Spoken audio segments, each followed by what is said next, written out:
और बड़ी खबर इस वक्त आ रही है, आपको बता दें कि तुर्की ने बरतानिया के साथ बहुत बड़ा मुआहदा किया है। जी हां, इस वक्त जो खबर आ रही है, जो खबर हम देख पा रहे हैं कि तुर्की ने यूरोफाइटर टाइफून मुआहदा किया है और खित्ते में यह दरअसल ताकत का एक नया तवाजुन होगा। आपको बताते चलें कि तुर्की ने बरतानिया से 8 अरब पाउंड मालियत के 20 यूरोफाइटर टाइफून जंगी तैयारे खरीदने का मुआहदा किया है। यह मुआहदा दरअसल बहुत बड़ा मुआहदा है।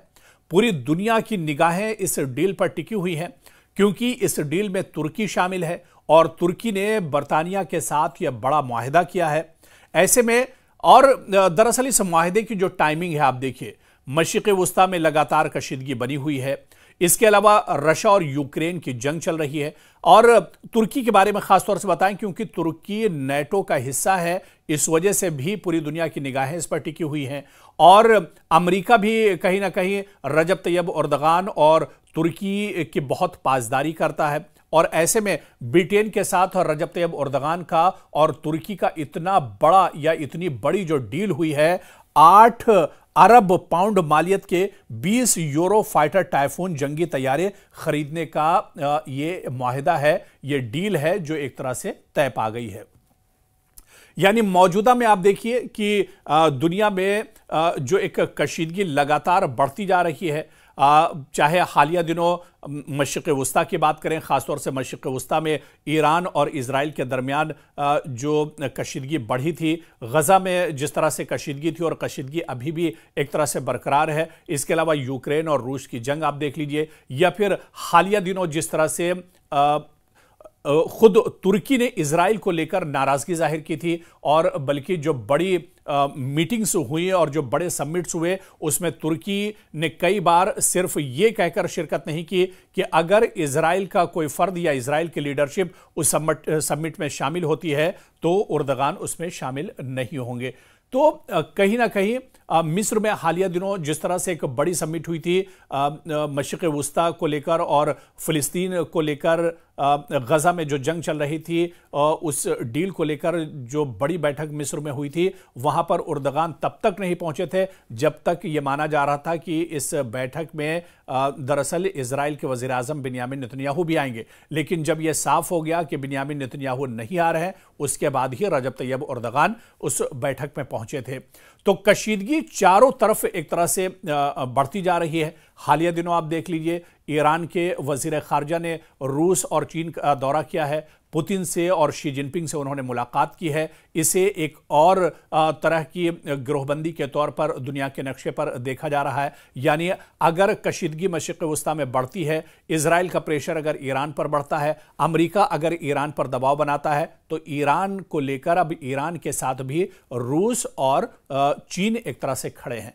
तो पूरी ये जो ग्रोहबंदी हो रही है और जिस तरह से कशीदगी के बीच में जो हालात हैं पूरी दुनिया की, या जो सियासी हालात अब बनते जा रहे हैं, ऐसे में तुर्की का बरतानिया के साथ ये मुआहदा बहुत अहम माना जा रहा है। और ये छोटी मोटी डील भी नहीं है, 8 अरब पाउंड की ये डील है जो एक तरह से की गई है। दरअसल आप देखिए कि इस मुआहदे को एक तारीखी लम्हा करार दिया जा रहा है क्योंकि ये नेटो के मुश्तरका सिक्योरिटी के लिए भी काफी अहम माना जा रहा है। दरअसल रजब तैयब एर्दोगान ने इशारा दिया है कि मुस्तकबिल में दिफाई सनत के मुश्तरका मंसूबे भी शुरू किए जा सकते हैं और ये डील दोनों मुलाकात के ममालिक के दरमियान एक नई स्ट्रेटेजिक ताउन की बुनियाद भी एक तरह से बनती दिखाई दे रही है। तो अब इस डील के बाद आप देखिए कि तुर्की और ज्यादा ताकतवर हो जाएगा। इस्लामी ममालिक में मौजूदा में अगर देखा जाए, पाकिस्तान की बात कर लें, न्यूक्लियर ताकत है, या इसके अलावा से तुर्की की बात कर लें, तुर्की काफ़ी ज़्यादा ताकतवर मुल्क माना जाता है और इसी वजह से माहिरीन मानते हैं कि आने वाले दिनों में इस डील के बाद, इस मुआहदे के बाद तुर्की और ज़्यादा ताकतवर हो जाएगा। ख़ासतौर पर असलहे और हथियार के तौर पर, जंगी या लेटेस्ट जो असलहा है उसके तौर पर तुर्की एक तरह से और ज़्यादा मजबूत हो जाएगा। तुर्की दरअसल अपने आप को इस वजह से भी मजबूत करना चाहता है क्योंकि मशरिक़ वुस्ता में जब हालात कशीदा होते हैं या इस्लामी ममालिक में अगर हालात ख़राब होते हैं और तो जो सबसे बड़ी जिम्मेदारी बनती है वो दरअसल तुर्की की बनती है। और तुर्की हमेशा से, अब चाहे फ़िलिस्तीन का मामला रहा हो, चाहे गज़ा का मामला हो, चाहे ईरान की जंग हो, चाहे इससे पहले शाम और मिस्र में जिस तरह से इजराइल ने अटैक किया था, वहाँ पर जहाँ पर भी सालसी की ज़रूरत होती है या जंग जैसे जो हालात और जो कशीदगी होती है उसे कम करने की अगर जरूरत होती है तो फिर वहां पर सीधे सीधे तुर्की की एंट्री होती है। रजब तैयब एर्दोगान इससे पहले भी कई मुल्कों के दरमियान और ख़ासतौर से जो अरब ममालिक हैं उनके दरमियान अगर कोई कशीदगी होती है तो रजब तैयब एर्दोगान कहीं ना कहीं चौधरी बनकर सामने आते हैं और वहां पर कशीदगी कम कराते हैं। और अब जब असलहे के एतबार से और बरतानिया के साथ इस डील के बाद तुर्की और ज़्यादा मजबूत हो जाएगा, ऐसे में दुनिया के दूसरे ममालिक के बीच में या दुनिया के जो बड़ी ताकतें हैं उसमें तुर्की को लेकर एक तरह से अहमियत और ज़्यादा आने वाले दिनों में बढ़ जाएगी। तो ऐसे में इस डील के कई दरअसल माने निकाले जा रहे हैं, क्योंकि तुर्की नेटो का भी मेंबर है और नेटो ममालिक में भी तुर्की की अहमियत इस डील के बाद कहीं ना कहीं और ज़्यादा एक तरह से बढ़ जाएगी। और इस तरह से आप देखिए कि मुल्की दिफाई सनत की खुद किफालत का मकसद जो है वो भी तुर्की का पूरा हो जाएगा। अमेरिका के साथ F-35 प्रोग्राम तनाज़े के बाद इसे एक दरअसल नई स्ट्रेटेजी और हिकमत अमली के तौर से देखा जा रहा है। मुस्तकबिल में इजरायली F-35 और दीगर जदीद तैयारों का मुतबादिल इसे बनता हुआ देखा जा सकता है। टाइफून आरजी मगर ज़रूरी खलापुर करेगा, जबकि KAAN मुस्तकबिल का स्ट्रेटेजिक असासा भी ये दरअसल हो सकता है तुर्की के लिए। तो कहीं ना कहीं नेटो में तुर्की की स्ट्रेटेजिक अहमियत की वापसी एक तरह से होगी। खित्ते में ताकत के तवाजुन में मुमकिन तब्दीली देखने को मिल सकती है। दिफाई सनत में तुर्क और बरतानवी इश्तराक का एक नया दौर जो है वो शुरू हो सकता है और तुर्की की वसी कौमी दिफाई हिकमत अमली का इसे एक बहुत बड़ा हिस्सा माना जा रहा है।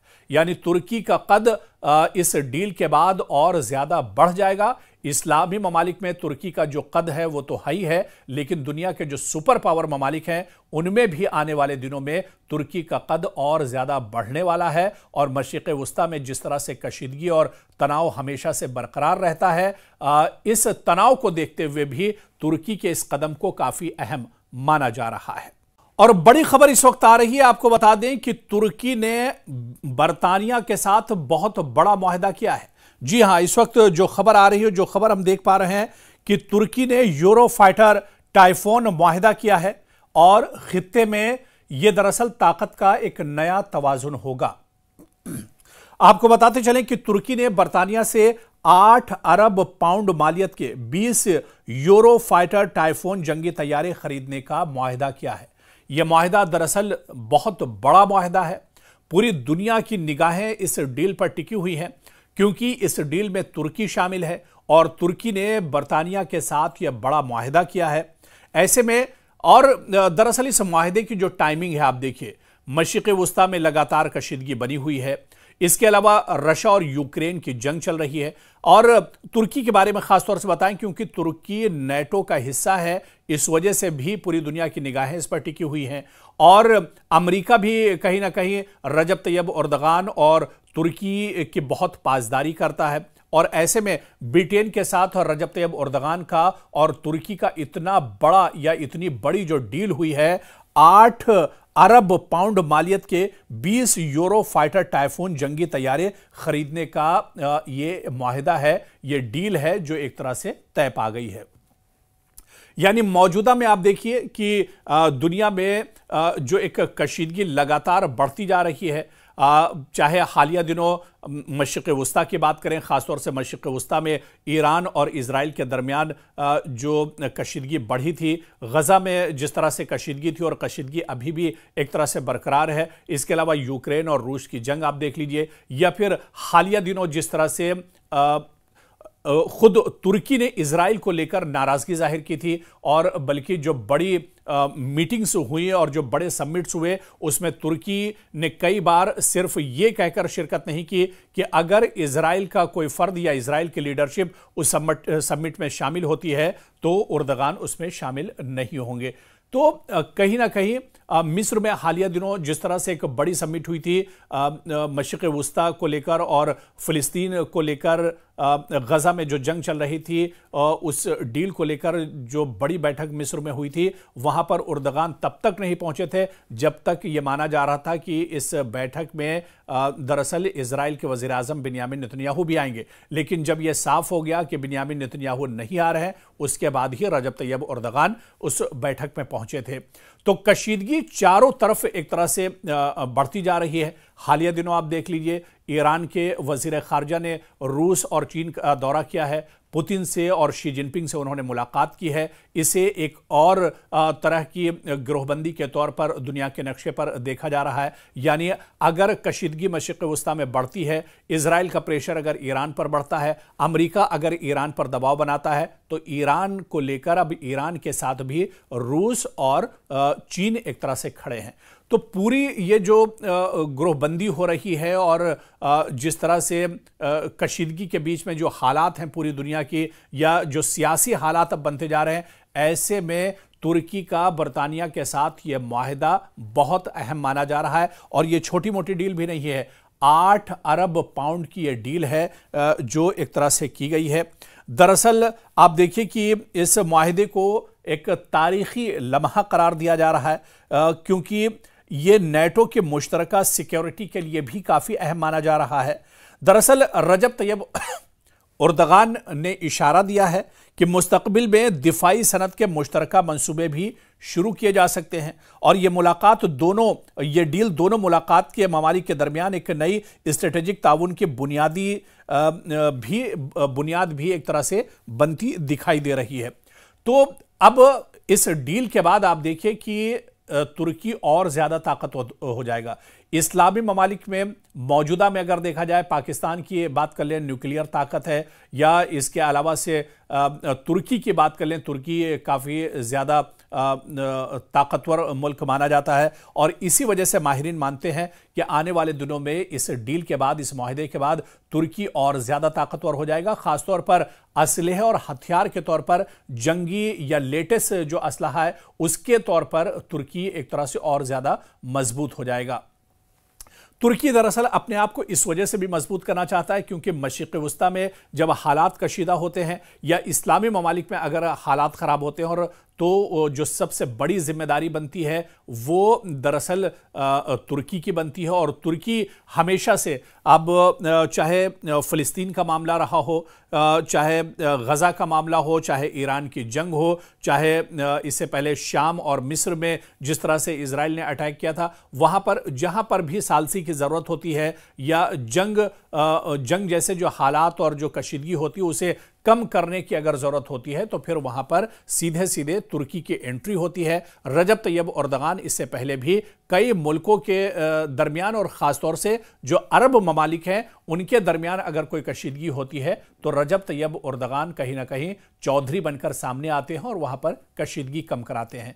और अब जब असलहे के एतबार से और बरतानिया के साथ इस डील के बाद तुर्की और ज़्यादा मजबूत हो जाएगा, ऐसे में दुनिया के दूसरे ममालिक के बीच में, या दुनिया के जो बड़ी ताकतें हैं उसमें तुर्की को लेकर एक तरह से अहमियत और ज़्यादा आने वाले दिनों में बढ़ जाएगी। तो ऐसे में इस डील के कई दरअसल माने निकाले जा रहे हैं, क्योंकि तुर्की नेटो का भी मेंबर है, और नेटो ममालिक में भी तुर्की की अहमियत इस डील के बाद कहीं ना कहीं और ज़्यादा एक तरह से बढ़ जाएगी।